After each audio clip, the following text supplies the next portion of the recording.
Sir आज जो सबसे बड़ा रीज़न है खेती छोड़ने का, वो है आर्थिक नुकसान।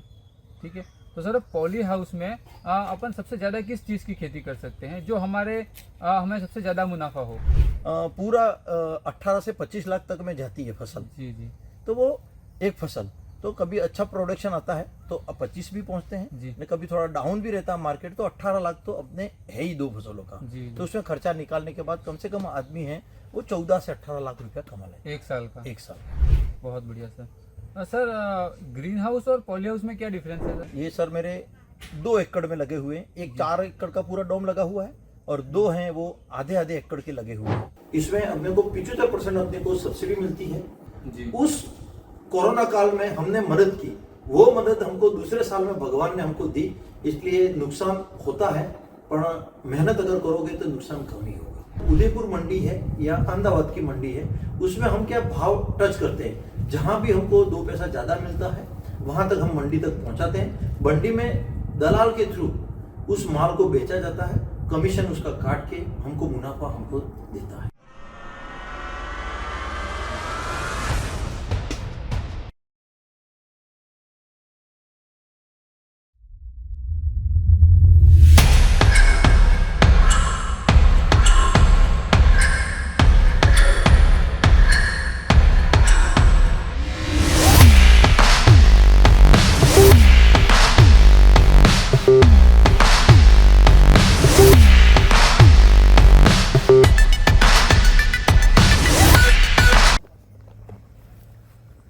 नमस्कार, मैं हूं Sandeep Kumar Joshi, founder the Sandeep show.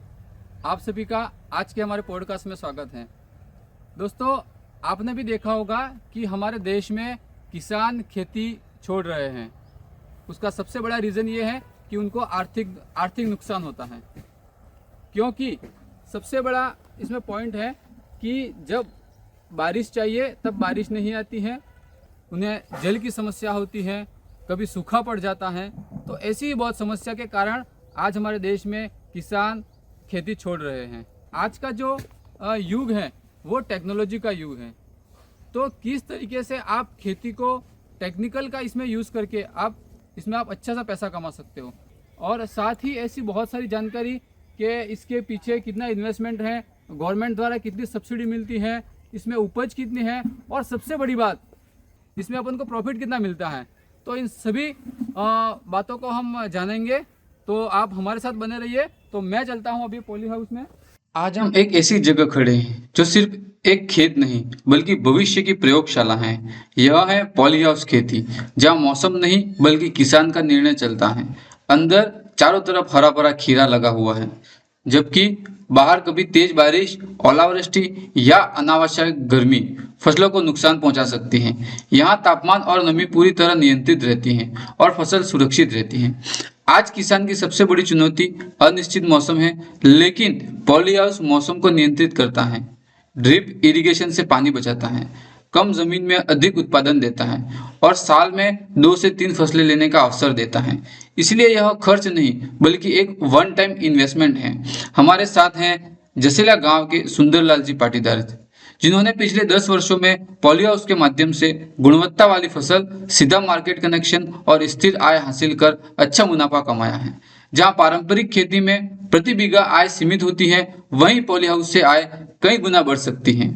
सवाल यह नहीं कि पॉली हाउस महंगा है, बल्कि यह है कि क्या हम बदलते समय के साथ चलने के लिए तैयार हैं, क्योंकि आज की खेती हल बैल की नहीं बल्कि टेक्नोलॉजी, प्लानिंग और मार्केटिंग की है। सही मार्गदर्शन, सरकारी सब्सिडी और उचित फसल चयन के साथ पॉली हाउस किसान की आय कई गुना बढ़ा दे सकता है।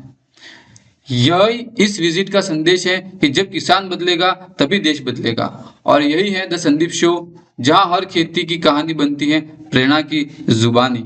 हम लाते रहेंगे आप सभी के लिए ऐसी नई प्रेरणादायी कहानियां। आप बस अपना प्यार बनाए रखिए, लाइक कीजिए, शेयर कीजिए और द संदीप शो को सब्सक्राइब जरूर करिए। नमस्कार, नमस्ते। मैं हूं संदीप कुमार जोशी। आज हम एक पॉली हाउस में आए हैं। यहाँ पे आने का हमारा एक यह रीज़न है, हमारे देश में किसान ही अन्नदाता हैं और किसान को हम भगवान के रूप में देखते हैं। आज का जो युग चल रहा है वो यह है कि हम टेक्नोलॉजी के आधार पर अपने काम को करें, चाहे वो कुछ भी हो सकता है। तो ऐसे ही अगर हम ऐसा क्या कार्य कर सकते हैं कि हम खेती में ऐसा नवाचार ला सकते हैं, खेती के साथ टेक्नोलॉजी यूज़ कर सकते हैं, तो जिससे हमारी खेती में हमें बहुत अच्छा मुनाफा हो। तो हम आज एक पॉली हाउस में आए हैं। गांव का नाम है जसेला और हमारे साथ हैं आज सुंदरलाल जी पाटीदार। सर, आपका द संदीप शो में बहुत बहुत स्वागत है। धन्यवाद सर। सर, पॉली हाउस की खेती में और आम खेती में सर अपन क्या डिफरेंस है सर? देखो, पॉली हाउस वाली खेती ऐसी होती है कि जो एक प्लास्टिक डोम होता है जी सर। उसके अंदर बनी हुई होती है, जिससे बाहर में अगर ओलावृष्टि हो, तूफान वगैरह आए, बारिश हो, तो उसका पूरा पानी अंदर नहीं गिरता है, जिसकी वजह से पूरी अपनी जो अंदर की फसल होती है वो सुरक्षित होती है। जी बाहर वाली खेती में क्या होता है कि एक तो ओलावृष्टि में भी खत्म होती है, जी सर। जंगली सूअर भी खा जाते हैं, जी नीलगाय भी हैं, इसके बाद पक्षी हैं जी और प्रकार के जो होते हैं उस फसल पे अटैक, उनका कीड़े मकोड़े हैं, सबका ज़्यादा होता है। और फार्मर अपने सभी खेतों में नहीं जाके उसको बराबर सुरक्षित नहीं रख सकता है, जी जी जिसकी वजह से वहाँ नुकसान ज़्यादा होता है और यहाँ कम होता है। जी। वही उसमें ज़्यादा अंतर है। सर, आज जो सबसे बड़ा रीज़न है खेती छोड़ने का, वो है आर्थिक नुकसान। ठीक है, तो सर पॉली हाउस में अपन सबसे ज़्यादा किस चीज़ की खेती कर सकते हैं जो हमें सबसे ज़्यादा मुनाफा हो? देखो, पॉली हाउस में क्या होता है कि जो बाहर की खेती होती है उससे अंदर की खेती का टेम्परेचर इसमें अपने आप अपडेट होता है, जिसकी वजह से यहाँ फसल में प्रोडक्शन की जो मात्रा रहती है वो 40,000, 30,000, 50,000 हर 6 महीने की क्रॉप में जी, रहती जी, है। जी। तो वो बाहर अपने को इतना मुनाफा नहीं नहीं देता, मिलता। जिसकी वजह से अंदर की पॉली हाउस में जो लगाएगा तो उसका मार्केट में उसकी जो शाइनिंग रहेगी, जिसकी वजह से उसके मार्केट में थोड़ी रेट ज़्यादा रहेगी। अब 1 एकड़ में बाहर अगर वो कमाएगा तो गेहूं और चावल करेगा तो वो साल भर में 40 से 50,000 रुपया कमाएगा। जी, अगर ये अंदर खेती करेगा तो वो कम से कम 8 से 10 लाख की फसल होगी 1 एकड़ में, जी, जी, जी। जिसमें खर्चा निकाल के वो 5 से 6 लाख रुपया कमा सकता है। मतलब तो वही साल का? साल एक साल की फसल है, जी जी अपने 2 क्रॉप गिनी जाती है, એટલે कम से कम पूरा 18 से 25 लाख तक में जाती है फसल। जी जी तो वो एक फसल, तो कभी अच्छा प्रोडक्शन आता है तो अब 25 भी पहुंचते हैं, जी। नहीं कभी थोड़ा डाउन भी रहता है मार्केट, तो 18 लाख तो अपने है ही 2 फसलों का। जी, तो उसमें खर्चा निकालने के बाद कम से कम आदमी है वो 14 से 18 लाख रुपया कमा ले एक साल का। एक साल का। बहुत बढ़िया सर। सर, ग्रीन हाउस और पॉली हाउस में क्या डिफरेंस है सर? पॉली हाउस और ग्रीन हाउस में ये डिफरेंट है कि ग्रीन हाउस है वो नेट का बना हुआ होता है, जी। जिसमें पानी पूरा, बरसात का पानी पूरा अंदर गिरता है। और पॉली हाउस में वो क्या है, प्लास्टिक लगा हुआ होता है, जिसकी वजह से वो पानी अंदर नहीं गिरता जी। है, और वही उसमें एक ज़्यादा अंतर है। एक नेट हाउस में फायदे अलग होते हैं और पॉली हाउस के भी फायदे अलग होते हैं। नेट हाउस में जैसे कि पॉली हाउस में जो जो सब्जियां फिक्स होती हैं, जी, जी। जैसे शिमला मिर्च है, खीरा ककड़ी है और ग्रीन शिमला है, रेड येलो है, उसके अलावा दूसरी कोई फसल होती नहीं है। नेट हाउस जो होते हैं उसमें क्या है कि एनवायरनमेंट बाहर का मिला हुआ रहता है, हवा ज़्यादा लग जाती है, जिससे टमाटर है, भिंडी है, बैगन है, उन सब की फसलें नेट हाउस में ले सकते हैं। जी। दोनों का रीजन अलग अलग है, दोनों का प्रोडक्शन अलग अलग है और दोनों की मार्केटिंग अलग अलग है, रेट वाइज भी दोनों में अलग अलग आता है। जी सर, ये जो अपन पॉली हाउस बना हुआ है तो सर कितने साल चलता है? ये पॉली हाउस सरकार तो 3 साल के लिए बना के देती है, जी सर। पर अगर अच्छा फार्मर है उसको मेंटेन करता है जी, तो जी। मेरे कम से कम 2014 से लगे हुए लगभग 12-13 साल हो गए हैं। अभी भी आपने देखा है वेल मेंटेन है। जी, बिल्कुल तो सर। अभी भी इसको हम 5 साल और चलाएंगे, इसलिए रख रखाव पे है। अगर फार्मर उसको समझ ले कि ये मेरा एक तरह का सोना लगा हुआ है और उसको कैसे निकाला जाए, तो इसके आधार पर अगर उसमें रखेगा तो मेंटेन रखेगा तो लंबा चलेगा तो इनकम उसकी लंबी होगी। तो सर ये आपका कितने बीघा में ये फैला हुआ है सर? ये सर मेरे 2 एकड़ में लगे हुए हैं, एक 4 एकड़ का पूरा डोम लगा हुआ है और 2 हैं वो आधे एकड़ के लगे हुए हैं। जी जी जी तो सर ये शुरुआती सर कॉस्टिंग कितनी है सर? इसमें 16 से एक डोम की जो होती है, जो 1 एकड़ में सरकार देती है, जी। उसमें कॉस्ट बनती है गवर्नमेंट की 45 लाख का, इसमें गवर्नमेंट की कॉस्ट बनती है। उसमें अपने हिस्सा राशि होती है जो 25%। जी जी तो अभी तो हिस्सा राशि ज़्यादा है, मैंने जब लगाया तब मैंने 8,44,000 अपनी हिस्सा राशि दी थी जी जी और 25 लाख रुपया मेरे को सब्सिडी मिली थी। दोनों मिला के 33 लाख का ये डोम लगा हुआ है। पॉली हाउस लगाने से पहले और लगाने के बाद आपके आर्थिक उसमें क्या चेंजेस आए? देखो, पॉली हाउस जब मैंने लगाया तो मेरी आर्थिक स्थिति इतनी ज़्यादा अच्छी नहीं थी। जी, जी। मेरी एक शॉप थी, उसमें सालाना मेरे 3 से 4 लाख का ही मुनाफा होता था। तो ये टेक्निकल खेती के बारे में मैंने 2007 में सुना था, जी। पर मेरे को कोई ये लगाने वाली कंपनी नहीं मिली, इसलिए मैं 7 साल पीछे हो गया। नहीं तो यही प्रोडक्शन जो प्लांट लगा है 2014 में, वो 2007 में लग जाता।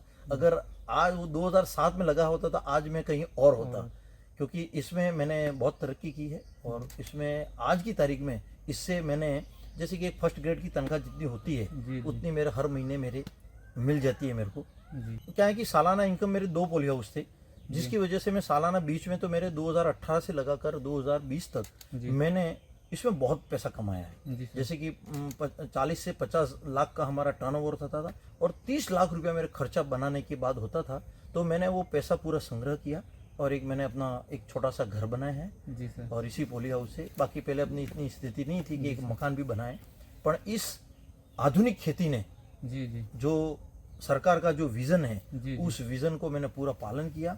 और देखो, सरकार की ये मान लो 25 लाख रुपया उन्होंने दिए, तो सरकार का एक टारगेट है कि 25 लाख रुपया मेरे अकेले को कमाने के लिए नहीं दिया है। जी, जी सर। मैंने इसमें 10 लेबर लगा रखी है। मैं साल भर में 10 लेबरों का रोजगार देता हूँ। तो जो सरकार ने मेरे को सब्सिडी दी है ना, उतना पैसा मैं लेबर में चुका हूँ। इसलिए सरकार का पूरा पैसा मैंने उपयोग करके लोगों तक उसकी जो उनका रहता है कि विजन रहता है कि जो उनका श्रमदान रहता है, मान लो कि भाई ये रोजगार सरकार के, वो कहती है ना, साल में हमने 2 करोड़ रोजगार दिए। लोगों को दिए, उसमें ये 10 लोगों का रोजगार मेरा उस सरकार के में अंदर शामिल है। बिल्कुल सर, बहुत बढ़िया। तो सर, जैसे कि आपने बताया कि पॉली हाउस से जो आपकी आर्थिक स्थिति सुदृढ़ हुई, तो उसके माध्यम से आपने अपना घर बनाया है। तो अपन अगला जो अपने आगे का जो एपिसोड है वो आपके घर पे करेंगे और वो चाय पीते हुए चाय के अपन साथ करेंगे।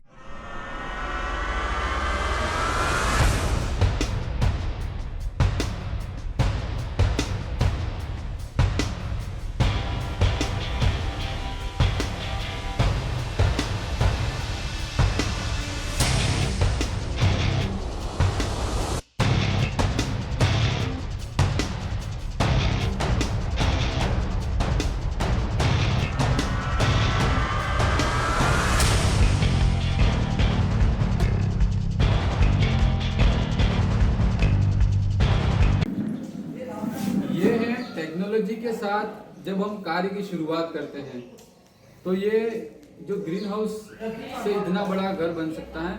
आज जो कहते हैं कि खेती में हमें कुछ आर्थिक स्थिति को हम अच्छा नहीं बना सकते, तो ये एक बहुत बड़ा उदाहरण है। हमारे डूंगरपुर बांसवाड़ा के जो भी किसान भाई हैं, उनके लिए एक बहुत बड़ा मैसेज है।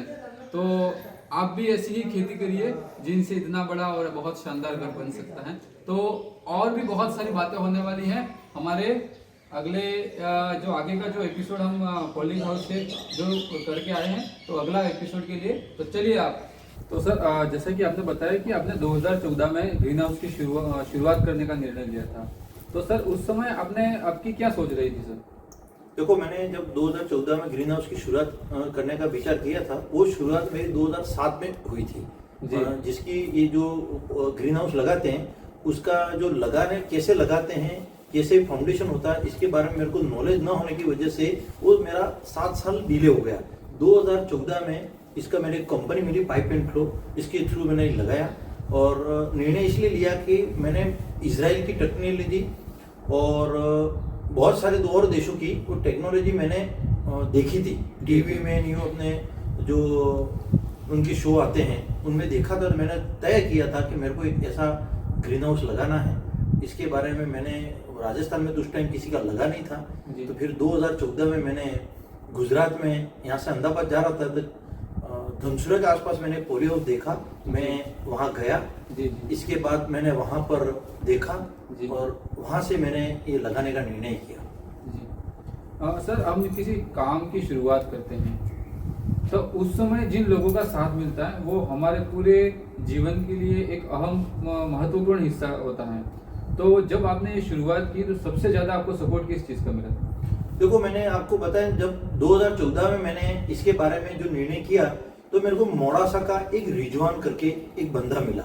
उसने मेरे को बताया कि ये इस तरह से डोम लगता है, ये हमारी कंपनी है, हम ये सब लगा के आपको देखते हैं, तो आपको लगाओ। तो मैं आज भी उस व्यक्ति का आभारी हूँ जिसने मेरे को इतना सपोर्ट किया और मेरे को उसकी नॉलेज भी दी और मेरे को बहुत सारी उसने गाइडेंस भी दी। तो मैं आज भी उस बंदे को, जब भी पोलियो हाउस की बात होती है, उसको मैं याद जरूर करता हूँ जी। तो क्योंकि सर उसमें याद करना भी जरूरी इसलिए है क्योंकि शुरुआत के समय में जब हम किसी विशेषकर बिजनेस की शुरुआत करते हैं तो उसका नॉलेज हमें रहता नहीं है, तो उस समय हमारा जो साथ देता है वो हमारे लिए एक वरदान के रूप में काम करता है। सर, ग्रीन हाउस लगाने के पहले और अब में आपकी आर्थिक स्थिति में क्या बदलाव आया सर? ग्रीन हाउस लगाने के पहले की स्थिति और अब, पहले आपने अभी मेरे मकान में आए हुए आपने देखा ही है जी बिल्कुल, बहुत तो शानदार। ग्रीन हाउस के पहले वाले अगर फोटो देखोगे मेरे मकान की, तो ये जो मेरी जो आर्थिक स्थिति बदली है वो ग्रीन हाउस में, उसमें भी अपनी लगन और अपनी मेहनत होती है। जैसे कि मैं रोजाना 4 घंटा पोलियो हाउस में देता हूँ, वही मेहनत मेरे घर में आज दिख रही है। जी सर, आपका जैसे कि बताया मुझे, तो आपका घर देख के मुझे ये लगा कि आप जो ग्रीन हाउस से जो आर्थिक स्थिति, मतलब ग्रीन हाउस से जितनी प्रॉफिट हुई है वो आपने घर पे लाके कहीं ना कहीं रख दी है, ऐसा मुझे लगा सर। सही बात है, आपने, मैंने पूरा इन्वेस्टमेंट मेरे घर में भी किया है, मेरी दुकान में भी किया है और बच्चे की पढ़ाई में भी किया। मेरे आज जिसकी वजह से आज पोलियो हाउस की वजह से मैं आज एक मुकाम पे पहुंचा हूं कि अपना मार्केट में एक किसान का जो वर्चस्व होता है वो एक पोलियो हाउस से लोग आज याद करते हैं कि अगर पोलियो हाउस लगाओगे तो आप यहाँ तक पहुंच सकते हो। जी सर। सर, अगर कोई किसान आज एक पोलियो हाउस लगाना चाहता है और उसके पास एक जमीन है 1 बीघा, तो सर सबसे पहले हम ये जानकारी जानना चाहेंगे कि उसका इन्वेस्टमेंट कितना होगा 1 बीघे का? इसमें क्या होता है कि 1 बीघे में जो अपना गवर्नमेंट का रूल्स होता है उसमें एक 2000 स्क्वायर मीटर का एक पोलियो हाउस लगता है, ये ग्रीन हाउस या पोलियो हाउस बोलते हैं, जी जी जी जी। वो लगता है। उसमें अपना किसान का हिस्सा राशि है, अपने को गवर्नमेंट में जमा करवानी पड़ती है 7,50,000 रुपया जी। और 17 लाख रुपया गवर्नमेंट उसमें सब्सिडी देती है। जी। टोटल ये आज की तारीख में उसकी वैल्यू 25 लाख रुपया है। तो जी। आप जैसे ही आवेदन गवर्नमेंट में करोगे, ये आप पैसा जमा कराओगे, आपको कुछ नहीं करना है, वो एक टीम आएगी, पूरा आपको सिखा के जाएगी। एक आप आधे बीघे से स्टार्ट करो, आगे आधे एकड़ से स्टार्ट जी। करो और उसमें आप बढ़ते जाओ। मैंने भी 1 हेक्टर से चालू किया था, 1 एकड़ से, जी, जी। आज मेरे पास 2 एकड़ में पोलियो हाउस लगा हुआ है। जी, तो सर इसमें कितना प्रतिशत सब्सिडी मिलती है अपने को? इसमें अपने को 75% अपने को सब्सिडी मिलती है और 25% पैसा अपने को लगाना पड़ता है। एसटी और एससी के लिए सरकार ने उसके टीएडीए मद से उनको 10 या 12% अतिरिक्त सब्सिडी उनको दी जाती है, क्योंकि वो परिवार नीचे परिवार के होते हैं, तो उसको ऊपर उठाने के लिए सरकार उसको अलग से प्रोत्साहन राशि देती है। सर, ग्रीन हाउस में कितना रिस्क है और क्या कभी इसमें नुकसान भी होता है? देखो, ग्रीन हाउस ऐसी चीज है, इसमें 100% नुकसान भी होता है और अच्छी कमाई भी, 90% कमाई 100% भी देती है। बीच में उदाहरण में बताता हूँ, मेरा कोरोना काल जी। 2020 और 2021, उस टाइम मेरे पोलियो हाउस में रेड येलो शिमला थी, जो उसकी मार्केट कॉस्ट 300 रुपया पर केजी थी।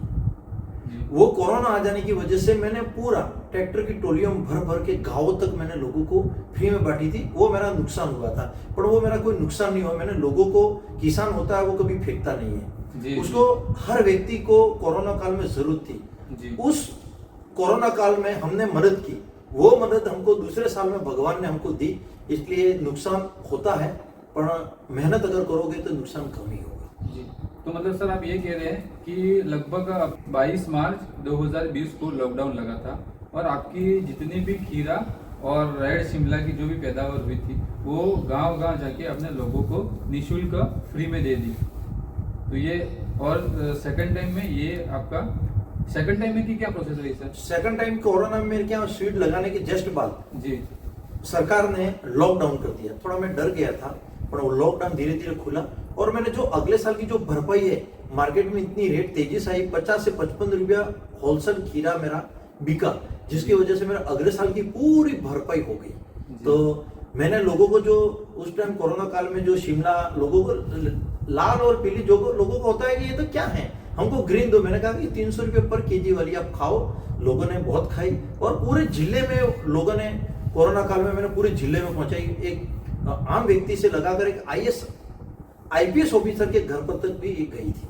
जी बिल्कुल बहुत सर, जब अपने पॉली हाउस में पैदावार होती है तो उसे मार्केट तक पहुंचाने का क्या प्रोसेस रहता है? देखो इसमें क्या होता है, पोली हाउस जब भी लगाते हैं, जैसे उसमें फल चालू हो जाता है, जैसे कि मेरा अभी खीरा चल रहा है मेरा, जी जी तो उसका हर तीसरे दिन हमारा हार्वेस्टिंग होता है, जैसे कि आपने कहा खोटा जी। है, हार्वेस्टिंग होती है। वो क्या करते हैं कि हम इकट्ठा करते हैं, फिर 15 किलो की पॉलीथीन में भरते हैं, उसको जी। काटा करते हैं, 15 किलो और 200 ग्राम रखते हैं, 200 ग्राम एक्स्ट्रा रखते हैं, जी, जी। क्योंकि वो कहीं जाते समय उधर एक आध खीरा इधर उधर हो गया तो कम नहीं हो जाए। जी, जी। तो 15 किलो की पैकिंग करते हैं, फिर पूरा पिकअप में हम उसको लोड करते हैं। लोड करने के बाद उदयपुर मंडी है या अहमदाबाद की मंडी है, उसमें हम क्या भाव टच करते हैं, जहां भी हमको 2 पैसा ज्यादा मिलता है वहां तक हम मंडी तक पहुंचाते हैं। मंडी में दलाल के थ्रू उस माल को बेचा जाता है, कमीशन उसका काट के हमको मुनाफा हमको देता है।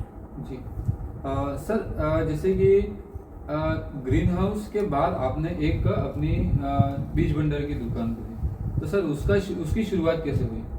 मेरे क्या हुआ, जब 2014 में मैंने ये जब पोली हाउस लगाया था, जी मैं आर्ट्स का स्टूडेंट था, अपने को इतनी दवाई और इसके बारे में नॉलेज नहीं था कि इसमें ये फंगसाइड क्या है, कीटनाशक क्या है, खपतवार क्या है। तो मार्केट में कोई कहता कि इस कंपनी की दवा ले आओ, उस कंपनी की दवा ले आओ, तो मैं सभी दवाइयाँ ले आता। जी। फिर मेरे धीरे धीरे उसमें पढ़ना चालू किया कि उसमें कंटेंट क्या होता है। फिर मेरे को विभाग ने कहा कि आप एक दुकान खोलो चिकली में, जो मार्केट है और किसानों को उसमें फायदा होगा। तो फिर मैंने 2018 में इसकी शॉप खोली और मैंने निर्णय इसी ले लिया कि पोली हाउस में आपने लगाया है तो मेरा खुद का भी माल, तो मेरे को अगर दवाई मैं खुद ला के उसमें दूंगा तो मेरे को 10% 15% जो भी बेनिफिट मिलेगा मेरा खुद का रहेगा। इसके माध्यम से मैंने दुकान खोलने का निर्णय लिया था। तो सर, आप दुकान और पॉली हाउस को कैसे समय टाइम मैनेजमेंट कैसे करते हैं सर, दोनों को समय देना? ये सर सबसे बड़ा मुश्किल काम है मेरा। समय दोनों में मैं बराबरी देता हूँ। मेरा शेड्यूल है सुबह 6 बजे उठ के नहा धोना करके 7 बजे मैं पोली हाउस पहुंच जाता हूँ। उसमें 1 या 1.5 घंटा मेरी पूरी पोली हाउस में मेरी विजिट रहती है। तब तक मैं पूरा पसीनों से पूरा भीग जाता हूँ। हर पौधे, जैसे कि 10,000 पौधे लगे हैं तो एक दिन में कम से कम मैं 3,000 पौधों की निरीक्षण रोज करता हूँ। जैसे बच्चों को देखते हैं इस तरह से रोजाना मेरा एक काम है। शेड्यूल देखने के बाद फिर मेरा काम होता है 9 बजे शॉप जाना, फिर मैं 9 से 5 बजे तक अपनी शॉप संभालता हूँ। सुबह के टाइम में पोली हाउस का निरीक्षण करने के बाद शॉप संभालता हूँ। इसके बाद मैं पूरा दिन वहां रहने के बाद वापस घर आता हूँ और दोनों टाइम को समय देना पड़ता है। अगर दुकान के काउंटर पे भी बैठेंगे तो ही लक्ष्मी आएगी। बिल्कुल, और बिल्कुल। खेत में किसान अपने 2 या 4 घंटा मेहनत करेगा तो ही इसकी बीमारी के बारे में सब नॉलेज मिलेगा और आगे की कार्रवाई इसके आधार पर होगी। सर, जैसे कि आपने बताया कि एक एक पौधे को अपन देखते हैं, तो मैक्सिमम जो पैदावार होती है पॉली हाउस में वो खीरा की होती है। तो उसका एक जो सीड का जो पौधा होता है वो कितने समय तक रहता है सर? अपने इसमें 2 रहते हैं फसल, एक सर्दी की फसल और एक गर्मियों की फसल। सर्दियों की फसल का जो पौधा लगाते हैं वहां से वो 150 से 180 दिन तक रहता है जी उसका, और गर्मियों में वो पौधा है वो 90 दिन से 120 दिन रहता जी, है। तो जी। सर्दियों वाली में अपने को थोड़ा उसमें क्या है कि प्रोडक्शन ज्यादा निकलता है। जैसे कि 40 टन है, 50 टन है, એટલે 40,000 किलो है, 50,000 किलो, 60 आपका जी, जी। वेल मेंटेन पे है। अगर आप अच्छा मेंटेन रखते हो तो 60,000 किलो तक भी आप पहुंचते हो। जी। तो उसमें वही है कि हमारा एक ही मकसद है कि एक पौधा हमको 4 से 5 किलो वजन हमारा देता है और हम 10,000 पौधे उसमें लगाते हैं। और सभी पौधों पर हमारी निगरानी होती है कि आज पौधा कौन सा 10,000 में से कौन सा कमजोर है, कौन से पौधे पे कौन सी बीमारी है, हम और सब चीजों का ध्यान रखते हैं। तो सर, आपकी दुकान से अब तक कितने किसान जुड़े हुए? मेरे दुकान में 2 प्रकार के किसान होते हैं। एक तो पोली हाउस वाले किसान हैं जी और एक ओपन फील्ड के किसान हैं। पोली हाउस वाले किसान मेरे से लगभग 150 से 200 जुड़े हुए हैं। जो हमारे हमारा ग्रुप रहता है उसमें उनकी कोई भी समस्या होती है तो उसमें वो शेयर करते हैं। हम इसका उपचार उसमें जो लगता है वो बताते हैं। इसके बाद मेरे ओपन फील्ड के ग्राहक आते हैं जो फार्मर हैं, वो कम से कम 3 से 4,000 हैं। उनको भी हम मैनेज करते हैं कि उनको अच्छा सीड मिले, अच्छी दवाई मिले, तो ही वो अपनी शॉप से जुड़े हुए रहते हैं, तो ही वो अपने को फायदा देते हैं। सर, आज हर किसान निराश है। देखा जाए तो हर किसान से हमें यही चीज़ सुनने को मिलती है कि इस बार हमारी फसल नष्ट होगी। तो किसान की सबसे बड़ी गलती क्या है आज की तारीख में? किसान क्या करता है कि जैसे ही बरसात होती है तो वो विचार करता है कि मैं कोई भी मक्का है, सोयाबीन है, वो क्या करता है, अच्छे बीज का चयन नहीं करता है, जल्दबाजी में क्या करता है, घर का ही बीज डाल देता जी। है और जैसे तैसे करके खेती कर देता है। अगर सीड ड्रिलिंग के साथ, अगर फर्टिलाइजर के साथ अगर उसको व्यवस्थित ढंग से अगर उसकी खेती करे तो जी। उसको ज्यादा नुकसान नहीं होता है। सर, आज बाजार में नकली बीज और दवाइयों की समस्या को आप कैसे देखते हैं? मार्केट में नकली बीज, नकली दवा, नकली खाद की बहुत बड़ी समस्या है। मार्केट में कोई भी किसान को बेचारा विश्वास नहीं कर सकता कि ये मेरे को माल अच्छा देगा कि नहीं देगा। सबसे बड़ी समस्या है, सरकार को उसमें ध्यान देना चाहिए। जो भी नकली बीज, और नकली बीज का मतलब क्या होता है, एक्सपायरी डेट वाला, जी। जो पुराना तो उसमें डाल देते हैं। और खाद में क्या, नकली अभी बीच में देखा था आपने, स्टोन का बना के देते हैं जी, इस तरह जी, से। जी। और उस तरह से कोई अगर व्यापारी अगर किसान को ठगने की कोशिश करेगा तो भगवान उसको कभी छोड़ेगा नहीं। नहीं जी, बिल्कुल सर। तो सर, अच्छी पैदावार के लिए सर बीज का चयन कैसे किया जाए? अच्छी पैदावार के लिए अपने को ब्रांडेड कंपनी के सीड आते हैं, वो थोड़ा महंगे होते हैं। मार्केट में क्या है, लोगों को 500 रुपये में थैली चाहिए मक्के की। जी। अगर वही थैली अगर वो पाइनोर और जैसी बहुत बड़ी कंपनियां हैं उनसे वो अगर ले तो 1200-1300 रुपये की आती है। जी। तो उसमें क्या होता है कि फल की अंदर जो उसका फल की साइज है वो भी बड़ी होती है और उसमें प्रोडक्शन ज्यादा आता है। मेहनत तो वही कर रहा है, जुताई का समय वही लग रहा है, वही। कटाई का समय भी वही लग रहा है, बिल्कुल। दवाई का समय भी वही लग रहा है। पर वो क्या करता है, सीड में ही वो अपना ध्यान बराबर देता नहीं, जिसकी वजह से उसकी गलती की वजह से, एक सीड खराब चयन करने की वजह से उसका मुनाफा बहुत नीचे आ जाता है। जी। सर, आने वाले 5 वर्षों में आप अपने एग्रीकल्चर बिजनेस को कहाँ देखते हैं? सर, आने वाला बिजनेस में ऐसा है कि हमारा जो खेती का बिजनेस हम काश्तकारों के साथ करते हैं, अगर उनके साथ उनका विश्वास और उसको अच्छा, जैसे कि बीज है, अच्छी क्वालिटी का खाद है, अच्छी कंपनी की दवाई है, अगर हम उनको देते हैं और उनका विश्वास हमारे प्रति ज्यादा बढ़ता है जी। तो वो आपस में लोग कहते हैं कि वहां जाओगे तो आपको अच्छी क्वालिटी का बीज मिलेगा, अच्छी दवाई मिलेगी, अच्छा खाद मिलेगा। अगर किसानों का विश्वास जीतना है तो किसानों के लिए अपने को बेहतर करना पड़ेगा। अगर किसानों के लिए अपने बेहतर रखेंगे तो किसान है वो अपने दुकान से जुड़ेगा और उसके और भी मिलने वाले हैं वो अपनी दुकान से जुड़ेंगे, तो अपनी 5 साल में उसका बेहतर करने के लिए अपने डबल हो सकता है। अगर किसानों को धोखा देंगे तो वो नहीं हो सकता है। किसान के साथ में विश्वासघात नहीं करना चाहिए। मैं आज मेरी जो दुकान है, मैं कभी भी, मेरे को अगर यूँ लगे कि ये नहीं देना है तो वो चीज़ मैं नहीं देता हूँ, जिसकी वजह से मेरा रोज किसान में जो मेरी जो खेती है उसमें मेरे हर साल प्रगति दुगनी होती है जी, और लोगों का विश्वास भी बढ़ रहा है। बढ़ रहा है लोगों का। जी सर। सर, क्या आधुनिक खेती के से आर्थिक रूप से आत्मनिर्भर बना जा सकता है? बना जा सकता है। मैं खुद हूँ जी बिल्कुल सर। भाई, मेरे को अगर गवर्नमेंट ने इतना बड़ा प्रोजेक्ट लगा के मेरे को दिया तो आज मैंने कमाया है। मैंने बताया आपको कि मेरे वहाँ 10 लेबर काम करती है। जो सब्सिडी दी मेरे को सरकार ने दी है, मैंने 10 साल उसको लेबर के रूप में रोजगार देती है। हम स्वरोजगार करते हैं, सरकार देती है रोजगार। जी, जी, जी। वो ये हमारा पोलियो हाउस भी रोजगार के अंतर्गत ही आता है। जी, बिल्कुल। तो मैंने आज 10 साल से 10 लोगों को रोजगार दे रहा हूँ। तो सरकार का उसका जो मिशन था, जो पोलियो हाउस पे सब्सिडी, अगर सभी फार्मर इसी तरह से खेती करेंगे और वो सरकार की जो मंशा है वो मंशा के अनुरूप जाएंगे तो सरकार का कोई भी विजन है वो फेल नहीं जाएगा। जी, बिल्कुल। और सरकार भी जो लोगों को आत्मनिर्भर बनाने के लिए जो उसके प्रयास हैं उसके खातर है, तो वो आत्मनिर्भर उसके आधार पर ही बनेगा। जी सर। सर, आज युवा को देखे तो वो शहर की ओर भाग रहे हैं, तो आप उन्हें क्या संदेश देना चाहेंगे?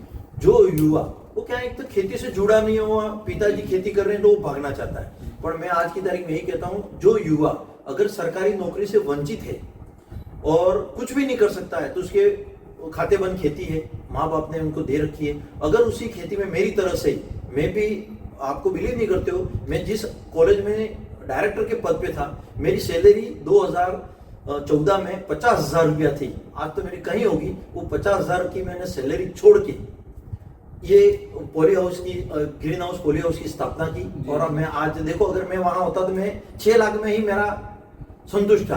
आज मैं पोलियो हाउस से 40 से 50 लाख की मेरी सेल है।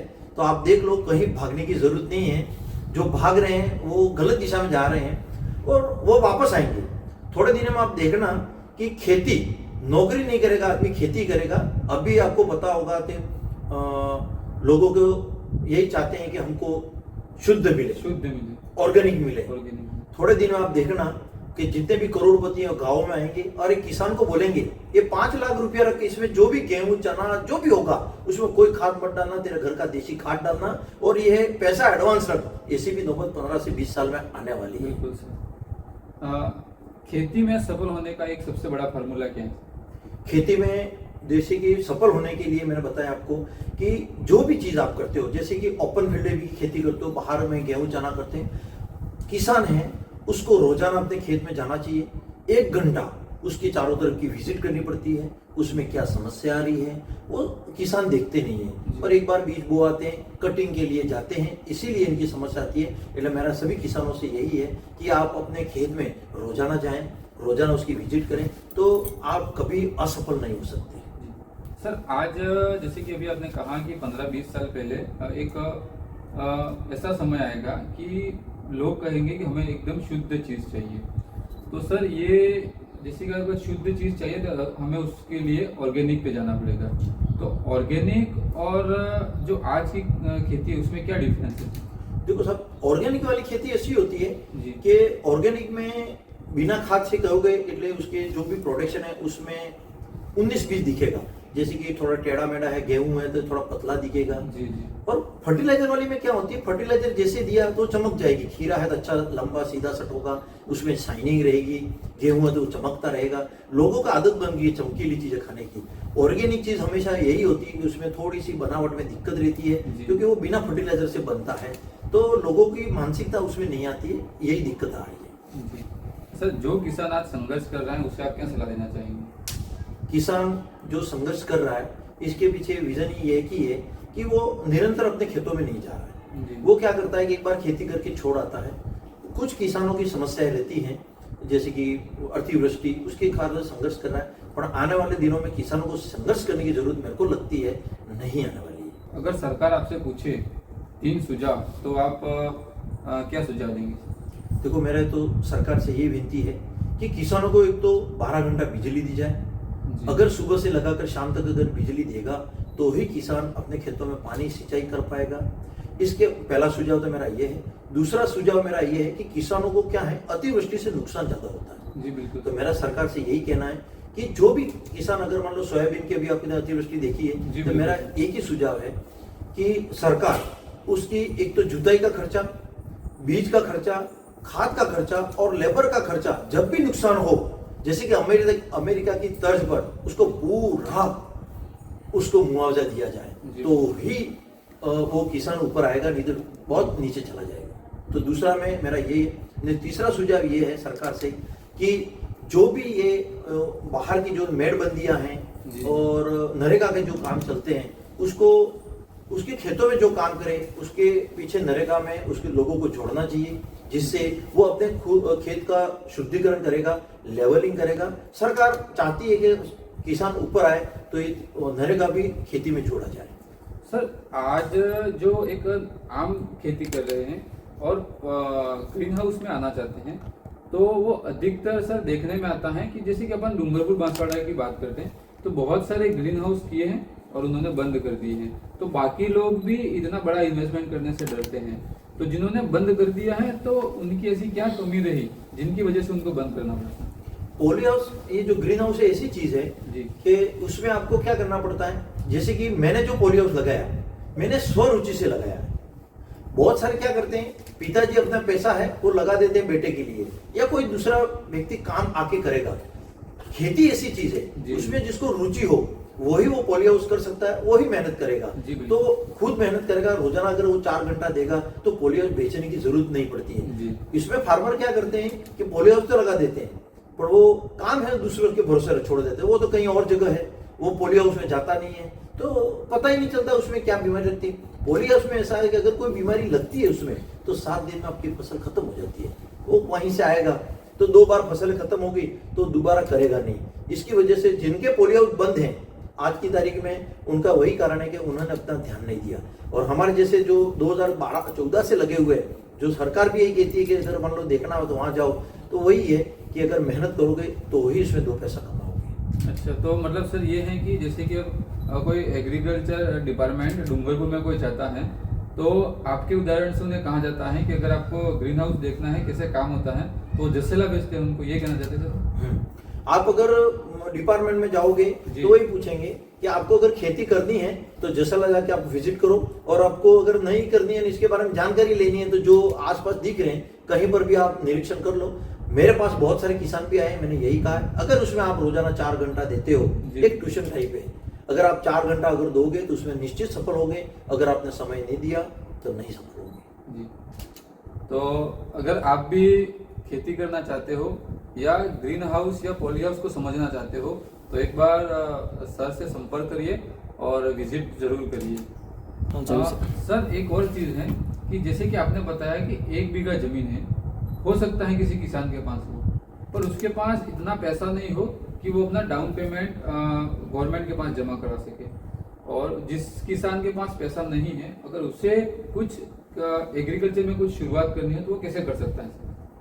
इसके लिए आपको क्या करना पड़ता है कि हॉर्टिकल्चर विभाग अपना रहता है, तो उसके लिए अपने उसको क्या करना है, खास करके उसको जो भी उसकी छोटी सी जमीन है, जैसे कि आधा बीघा है, जी। 1 बीघा है, तो उसको क्या करना, सबसे पहले सरकार से वो ड्रिप सिस्टम ले ले, सस्ते पड़ता है, जी। उसमें ड्रिप लगा दे, उसमें भिंडी लगाए, गुआर लगाए, सब्जी करे। सब्जी में उसको क्या है कि 2 पैसा ज्यादा मिलेगा, तो धीरे धीरे वो आगे बढ़ेगा।